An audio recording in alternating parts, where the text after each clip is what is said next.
بسم الله الرحمن الرحيم. اللهم صل على سيدنا محمد وعلى آل سيدنا محمد وبارك وسلم. قال النبي صلى الله عليه وسلم: إذا مات الإنسان انقطع عنه عمله إلا من ثلاثة: إلا من صدقة جارية أو علم ينتفع به أو ولد صالح يدعو له. في هذا الحديث يبين النبي صلى الله عليه وسلم أن الإنسان عندما يموت فينقطع عنه عمله، لأن العمل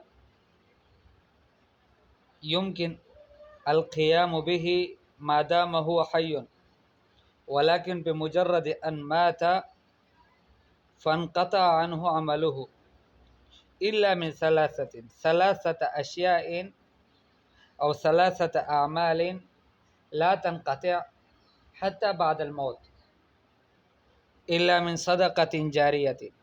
أحد لو تصدق بصدقة جارية الآن هذه الصدقة ستبقى له إلى الأبد حتى هو يكون في قبره، وسيصل إليه أجر تلك الصدقة التي تصدق بها، بحيث حفر بئرا للناس المحتاجين، أو بنى بيتا للمساكين وللمسافرين، طيب، أو مثلا وقف المصاحف للمساجد، وقف الكتب لطلبة العلم.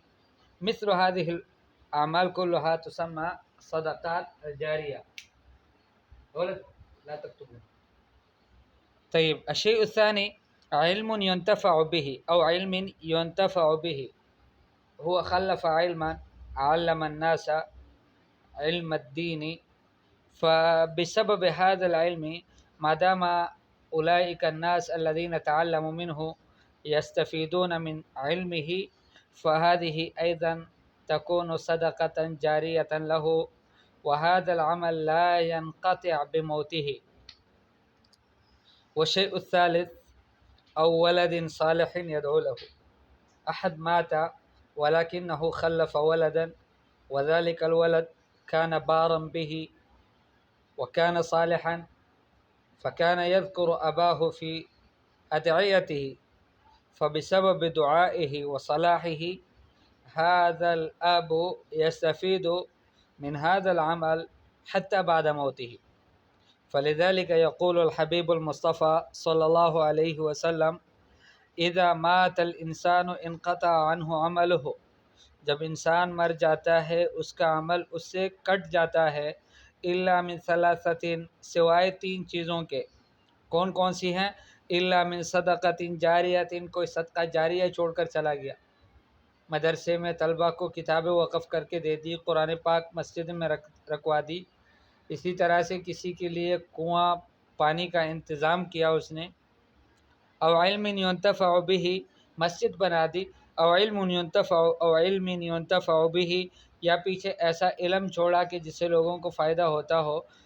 جیسے فرض کرے اس نے کوئی کتابیں تالیف کی اور ان کتابوں سے لوگ مستفید ہو رہے ہیں، اور اسی طرح سے اس نے لوگوں کو دین کا علم سکھایا. اب ان کے شاگرد اور ان کے پھر شاگرد، اس طرح سے یہ سلسلہ چلتا رہے گا.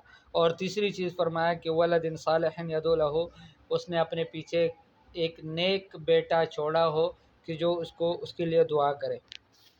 اللہ پاک ہم سب کے لیے یہ تینوں قسم کے صدقات میں سے یا تینوں قسم کے اعمال میں سے وافر حصہ نصیب فرمائے. وصلی اللہ تعالی علی خیر خلقہ محمد وآلہ واصحابہ اجمعین. آمین برحمتک یا ارحم الراحمین.